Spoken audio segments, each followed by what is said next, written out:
Everybody ready? You can close the door behind you.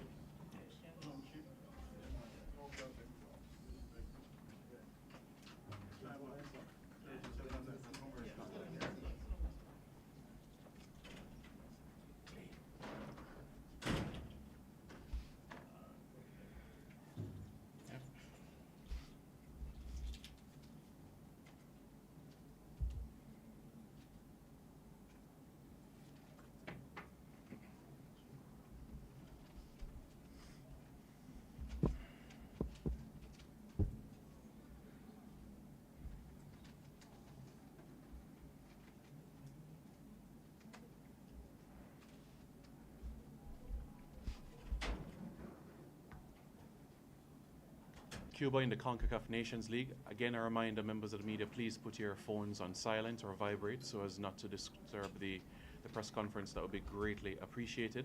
And as everybody is aware, this is a new cycle of the CONCACAF Nations League. It's now a qualifier for the Gold Cup for next summer in the United States.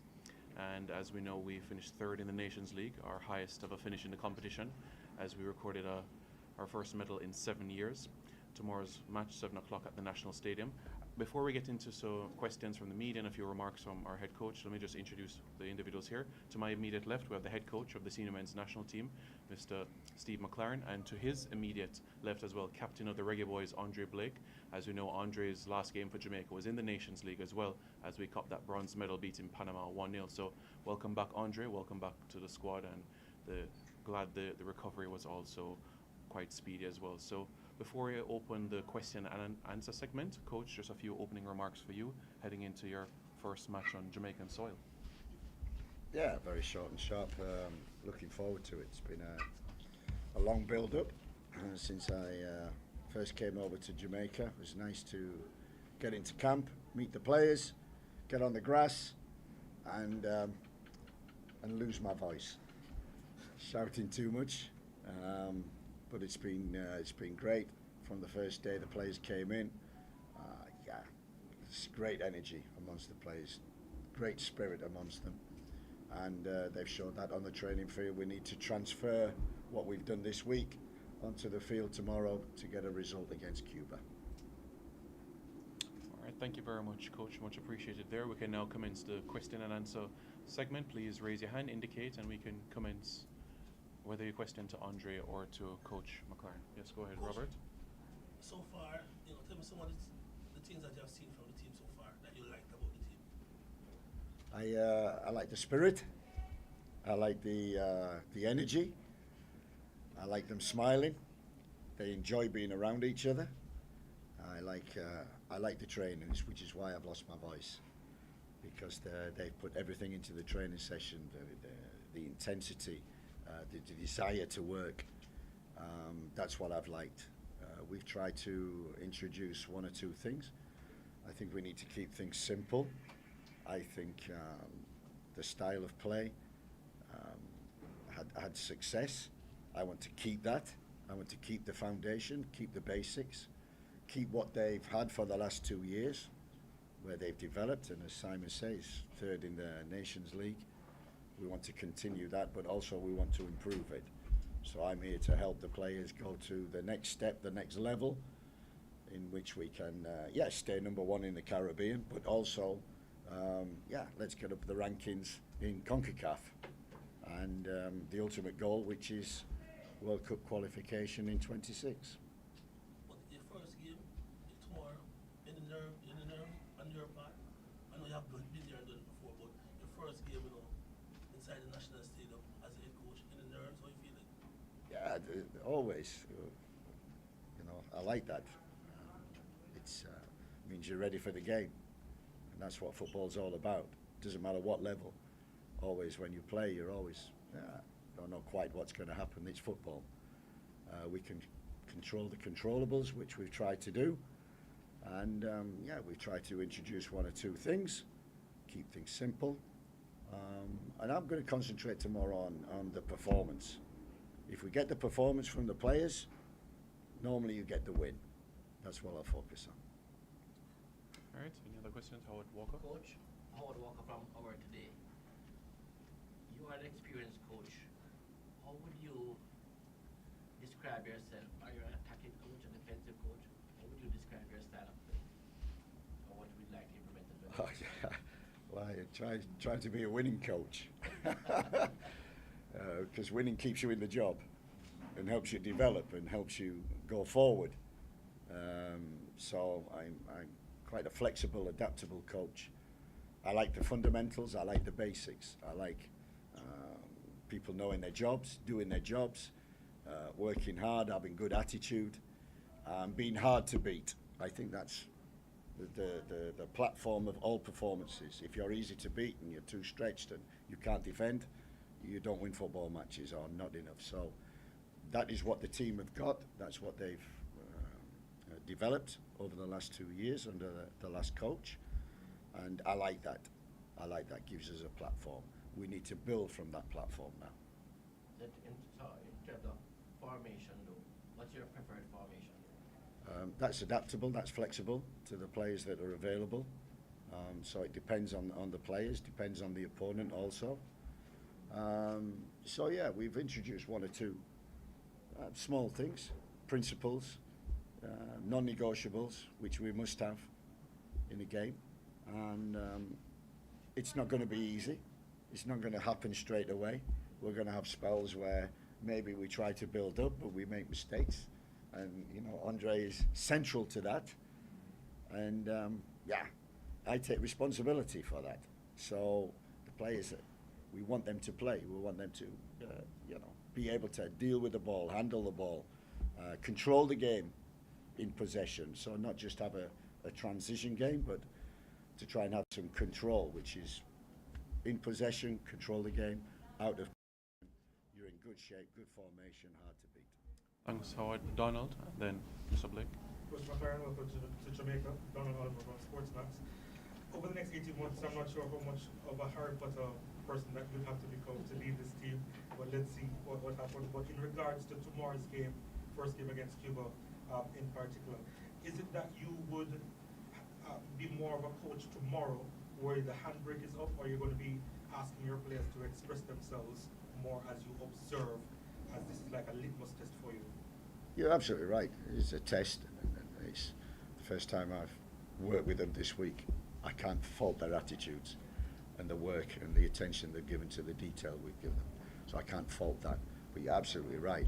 It's more a focus on the performance. And it won't be perfect. I know that. Over 90 minutes it won't be. There'll be ups and downs and good spells, bad spells. But I want to see just some of the things that we've worked on. Yeah, that the players are taking that on board and the team is developing in that, but also keeping the structure which they've had for the last 2 years, and just help them develop from that. Because I think if you want to compete, you want to stay number one in the Caribbean, you want to get in the top 3 of the CONCACAF rankings, then you have to develop your game. And you know, we've worked with the players, we've talked with the players. How do we develop? So tomorrow is the first step, and it's a big step, one in which we need to find a way to win, but also show signs of the performance which we've worked on. Andre, I know that you've been on the sidelines for the last few months. You'd have seen a couple of disappointing results, especially from our standpoint, from the fans' standpoint. Knowing that you're with the squad now at the setup, what's the feeling like there? Because probably seeing the performance would have been a little bit strange, not only because you weren't playing, but based on the type of performance that you've seen. But what's it like being back in there? It's always good to be back, you know, with the boys. You know, as Coach said, the energy is good, the vibe is right at the camp, and it was tough for me, you know, not being able to be with the boys, especially in the Copa. But I think they did well for the most part, you know. But the game can be defined, you know, by small margins, you know, and unfortunately we fall short, you know. But I think we're headed in the right direction, and with Steve coming in, you know, and implementing these strategies, I just think that, you know, we're excited and we're looking forward to it, and I think there's great things to come. Yeah, Mariah, Mr. Blake. Yeah. Good. Mariah, and then Mr. Yeah. And being out for some time and then coming back in, just like your fitness level, everything about that. So what is the doctor saying to you? Because Blake, the worst thing we can hear is you're not playing. I'm good. I'm good. I'm good. I've played 11 games since I've been back. Quick succession games, but I guess you could say that was a test, and I've passed the test, so I'm good to go. Okay, and coach, this one is for you. After all the work you did, all the calls you made to get Leon Bailey back, so unfortunate that he picked up that injury to Aston Villa. Jamal Lowe comes into the setup. What are you thinking? Yeah, I've been watching Jamal since he was a young player. Big talent, and I think he's progressed and needs to find a home. I think he's found that at Sheffield Wednesday. He's playing very well. I've seen him on the wing. I've seen him as number 9. So that flexibility we talked about within the squad, that is what you need for sure. And yeah, it was disappointing. All the work we'd done to get Leon back, and then he goes and gets injured. But I spoke to him this morning, Leon, and he's in good spirits. It's not too bad. He might be back for the bench in 2 weeks for Villa, but definitely he said he'll miss 1 game and available for the next camp. So we look forward to that. But it's an opportunity for Jamal Lowe to come back into the squad. He's been in before, and he's got to take the opportunity, and he's got an opportunity tomorrow. So, first of all, coach and captain, best wishes from the fans for a positive result both here and in Honduras. Coach, for you, let's start off with a footballing question. What are the observations of the team going forward? In the past has been the long balls that have been employed. Will that still be a feature of our team? And on the second footballing side, we have always been in very good positions and seem to concede in the last 4 or 5 minutes of the game after the 80th, 85th minute. What strategies have you put in place, if you can say, to counteract that so that the team can hold on when they have played so well for most of the game and either end up with a draw or not see the game right through to get the 3 points? That's the first question. I got to say, it's a very good question, 2 of them. And I don't know about, I don't call it long ball, I call it the long pass. And that's what we're asking him to do. He passed the ball. If it's long, if it's short, it's a pass. And you need the long ball. Sorry, you need the long pass. Occasionally in a game. And we've talked about that because in the modern game of football, it's changing. Tactics are changing, and players and the teams are pressing hard. And they may leave space behind. Therefore, what do? You play into the trap, or you play a long pass in behind the defenders.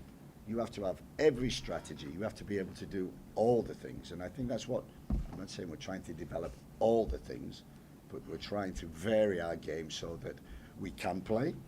We've got that structure. But also, and we say to Andre, in the end, no risk. No risk. If it has to be a long pass, has to be a long pass. We've got Antonio up front. We've got Shamar Nicholson up front, who are big and physical. We got speed. We have to use that speed. How do you use that speed? Use that speed by exploiting the space behind defenders. How do you do that? Then quickly you have to have a long pass in behind. So it's a great strength of the Jamaican team, in which we're good on transition, but we want to develop that into more possession. The second question, in terms of the last 10 minutes and conceding goals, actually we talked about that yesterday. He pointed out that fact to me, and this is what I've said to the squad. Football is not about 11 players. It's about the starters and the finishers. And the finishers have a more important job than the starters because they have to finish the game. So subs are important. There's 5 subs now. So in a situation where you're winning a game, you're losing a game, it's important that the squad, the players on the bench, part of the squad, they impact. And that's also what I'm looking for. So I'm not just looking at how we start, how we develop through the games, how we take half time, how we take instruction, how the bench affect the game, make an impact, so that we don't, if we're 1-0 up, we don't concede in the last few minutes of the game. You know, the sign of a good team, and we've said this, the sign of a good team is we keep going and we score in the last 10 minutes. So we may be down, we may be drawing, but a good team stays in the game, finishes the game, and scores a winning goal. But also it makes sure that it doesn't lose the game as well. Just a focus. Can you tell us what's the difference between your first day as England head coach and your first days as Jamaica head coach? What's the difference for you? Well, basic difference is there's probably 3, 6, 9, 12, 18, 20, 21 players in the room, and that first day with England there was about 200. All right, let's go to Roger and then Jerome. Yes, good morning. Just a quick question for Andre, and then I'll have 2 quick ones for Coach. Andre, what was the general sentiment in terms of when you guys learned that Steve McClaren will be taking over the reins? What was the general sentiment among the squad? I mean, it was a bittersweet moment. You know, Hammer came in and he did a good job. You know, he definitely take us to another level. You know, but you know, things happen. You know, and when it was Steve time, you know, obviously who didn't know him had to do their research. You know, but immediately we realized that we were getting somebody with a great pedigree. You know, so everybody was excited, as I said before, and we're all looking forward to it. You know, now that we got a chance to meet and work together, you know, we're just excited. You know, great things to come.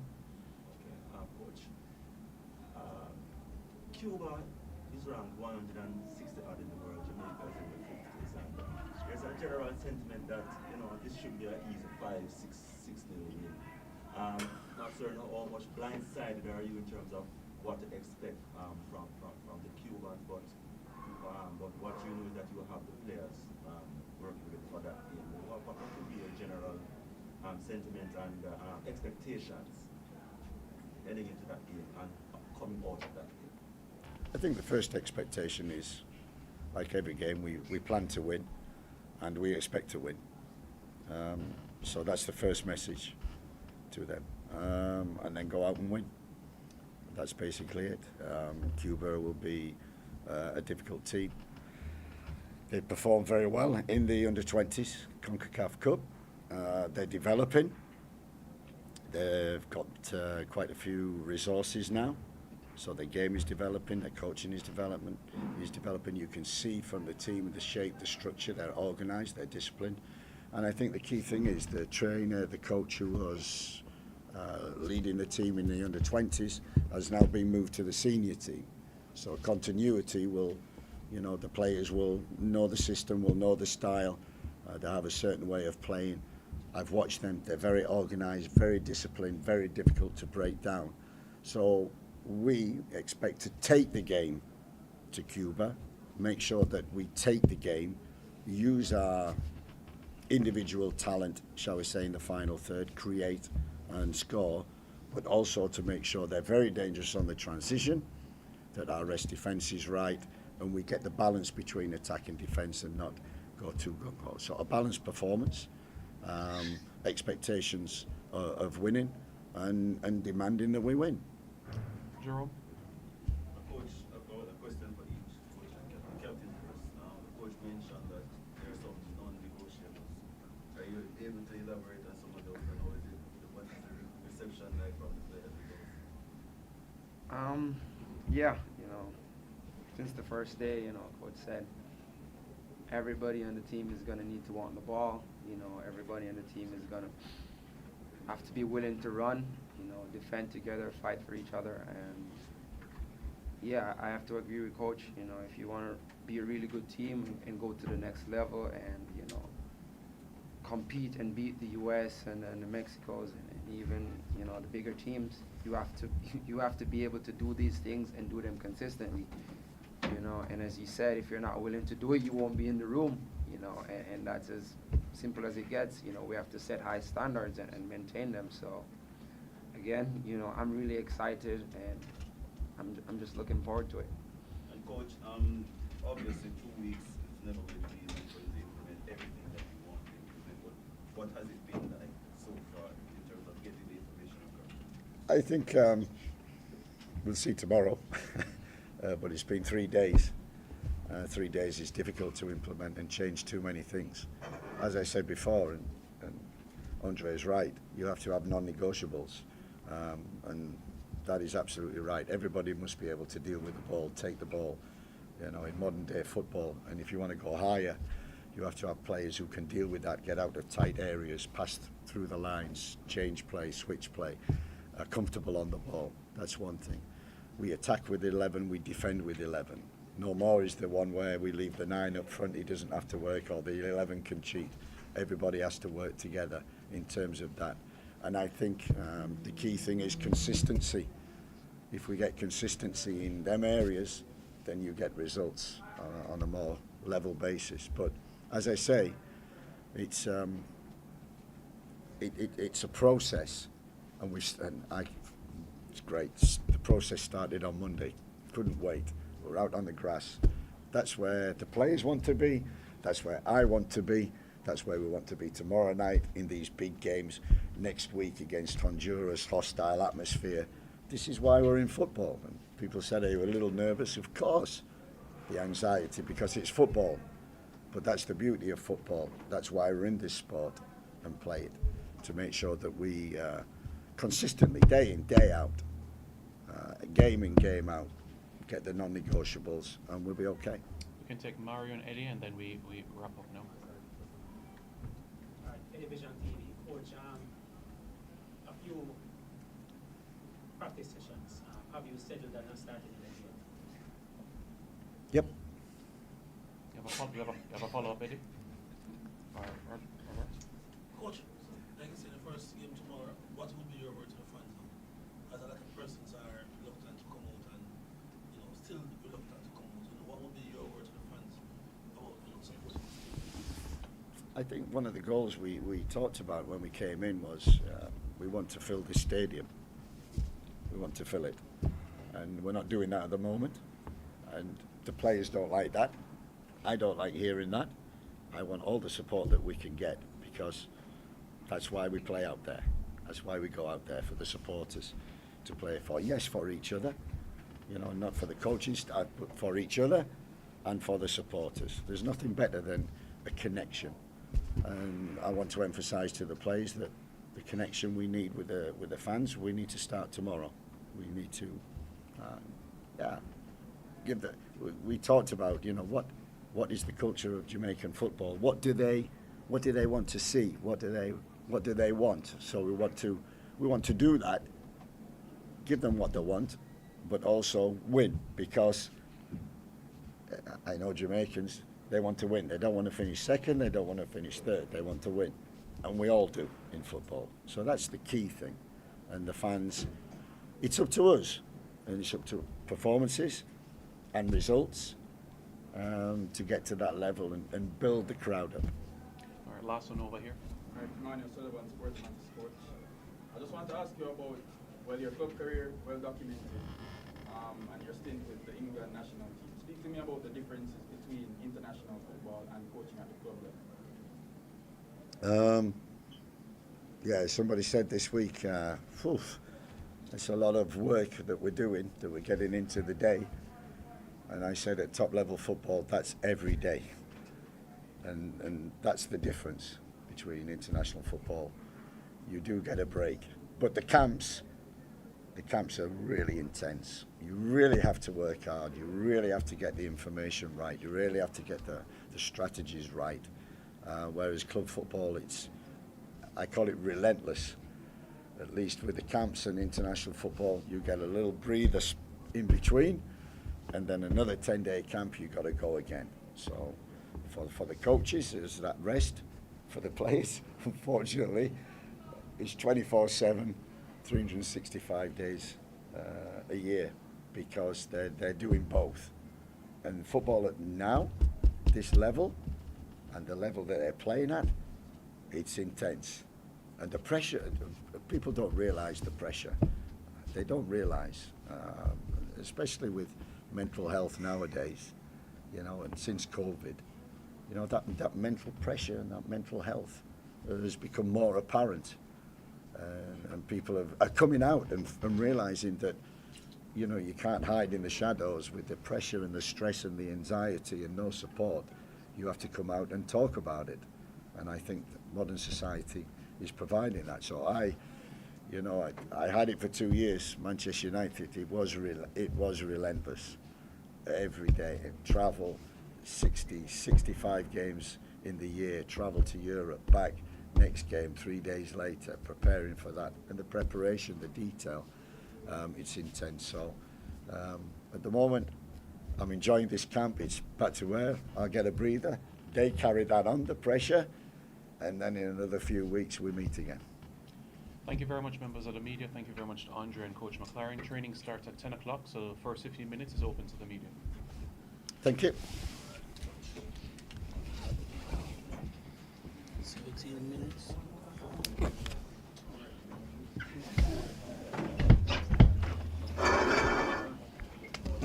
Thank you.